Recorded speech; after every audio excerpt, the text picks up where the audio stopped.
I'm colored. You don't understand me. You don't understand me. If I was a different color, you would. And it's true. That's so It's not. so true. It's so true. And you know this. You know what I'm talking about. All right. Good morning, Miss Gill. Good morning, Your Honor. I wanted to bring you out because we're talking about you, and it's only fair that you get to hear what's transpiring since these are your cases. Yes, sir. I want you to know. This courtroom just went from routine to real drama fast. You've got a defendant who claims racial bias, a hit and run involving not one but two collisions, and a response that boils down to, "I was hungry." This isn't just traffic court. This is legal chaos.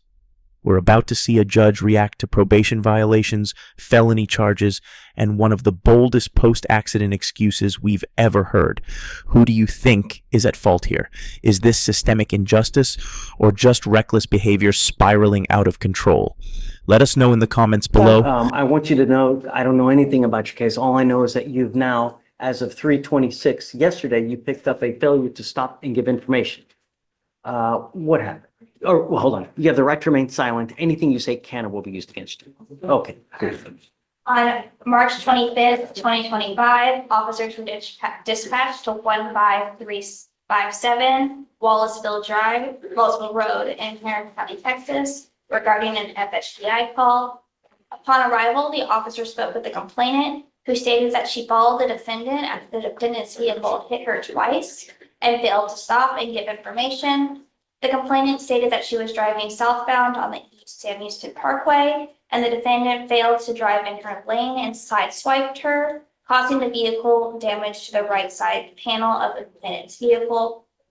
The complainant stated that she blew her horn several times for the defendant to stop, and the defendant refused. The complainant followed for approximately 3 miles to 15242 Wallaceville Road, and the complainant and the defendant exited their vehicle, and the complainant told the defendant that she hit her vehicle and needed insurance information. The defendant then told the complainant no, and that she was getting something to eat. The defendant went inside the business, exited, and then entered her vehicle and attempted to drive away. The complainant blew her horn several times to get the defendant to stop and told her the police were coming, but the defendant ignored the complainant. The defendant then began to put her vehicle in reverse and proceed backwards, hitting the complainant's vehicle a second time. The So complainant. are you telling me that now it was intentional? The complainant moved her vehicle to avoid being hit and followed the defendant. The complainant flagged the police down to identify the defendant as the person who struck her vehicle. The estimated damage from the complainant was around $4,000. And the defendant stated she didn't stop because she was hungry and colored. And what? Colored. Color. Yes, Your Honor.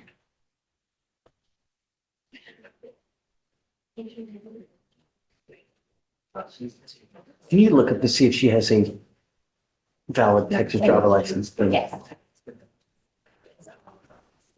Ms. Gill, I'm going to find that there is sufficient probable cause to go forward with your case. Not only are you on a felony probation for assault of a peace officer, not only are you on felony probation for injury to a child under 15, but you pick up, after both of those, an evading arrest in a motor vehicle. Let's unpack that. The judge just hit Miss Gill with a major penalty, revoking her driving privileges on the spot. And here's the twist. She's a commercial driver. That's not just a lifestyle change. It's her livelihood. Now add on 4 open cases, including evading arrest and injury to a child, and things just went from bad to catastrophic. Would you have gone this far if you were the judge? Tell us below. Too harsh or absolutely necessary? Motor vehicle, and now an FSGI. I am taking away your privilege to drive. You will now be signing an affidavit with me today, promising me you're not going to drive. I don't give a rat's behind what your excuse is. If I find that you drive in violation of this affidavit, I will have a contempt. I can have a contempt hearing. I can have a contempt. After.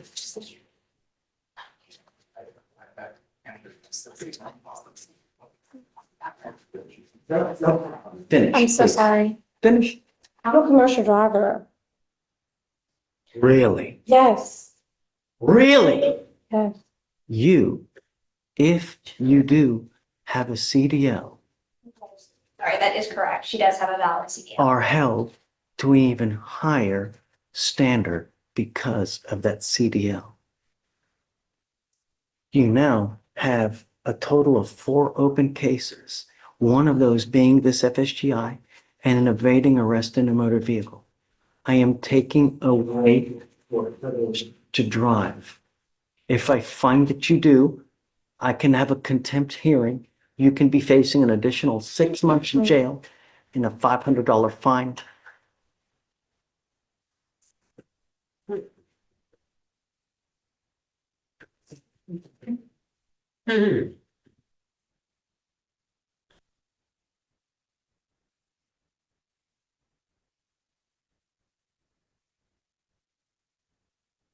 I truly am at a loss with the attitude. Okay. Truly. Okay. This case here, not only do we have an FSGI, but it's also alleged that you backed up and hit the person intentionally. Because allegedly hungry and covered. So now, this is an affidavit, and I hope that you take it seriously. Because if you don't, there will truly be disastrous consequences. Ms. Gill, I want you to understand that I'm going to do everything in my power to protect my public at all costs. Do you understand? I understand you, Your Honor.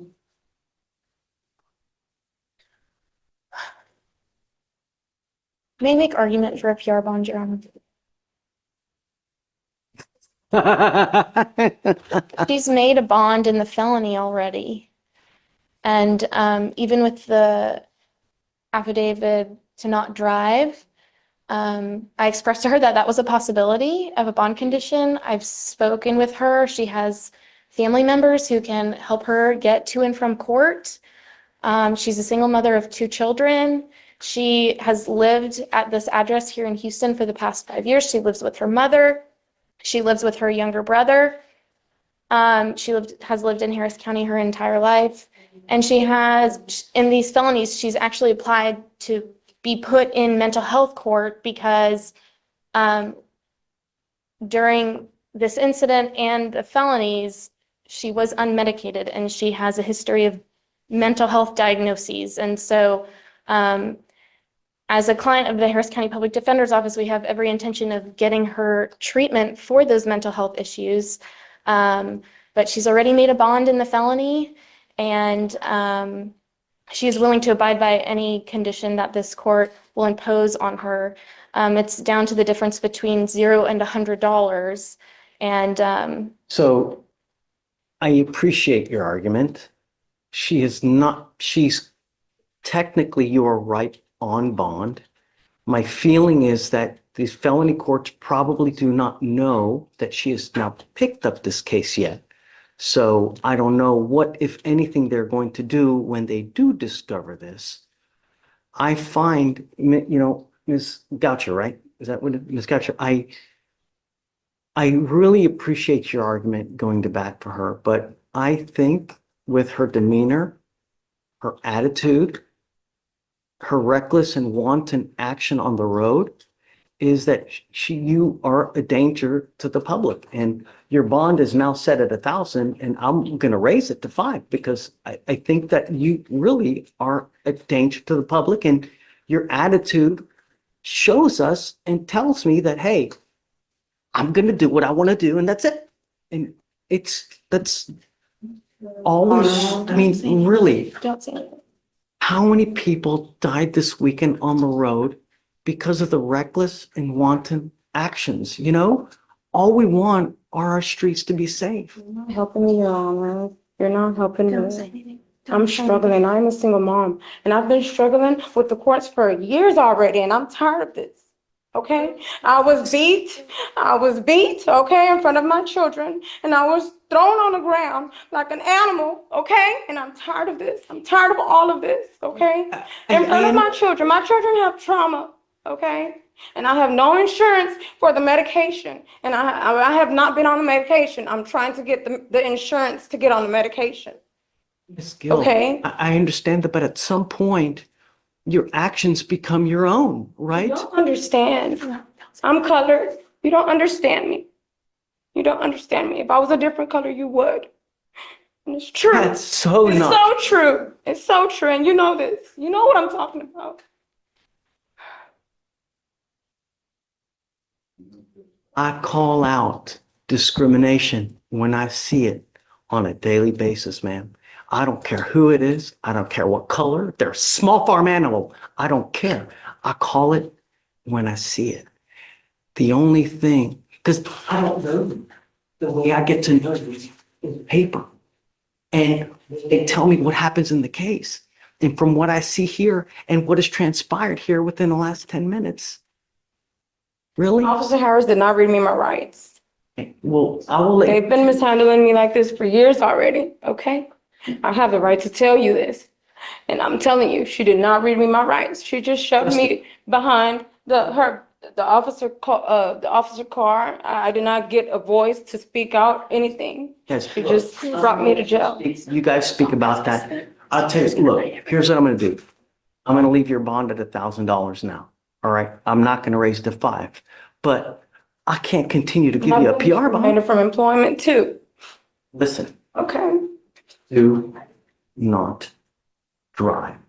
That's the only thing I'm asking you to do. I'm a commercial driver. Don't pick up a new Yes, case. sir. Yes, sir. And just, And there you have it. Miss Gill walks out with a $1,000 bond, no PR, and strict warnings that the next violation could land her in jail for another 6 months. The judge showed some restraint, but the message was loud and clear. Drive again, and you're done. This case is a masterclass in courtroom control, mental health complexity, and the tension between justice and compassion. If you found this case as shocking as we did, make sure to hit that like button, share your thoughts in the comments, and don't forget to subscribe for more jaw-dropping courtroom breakdowns. just. All right. Come on. Justin.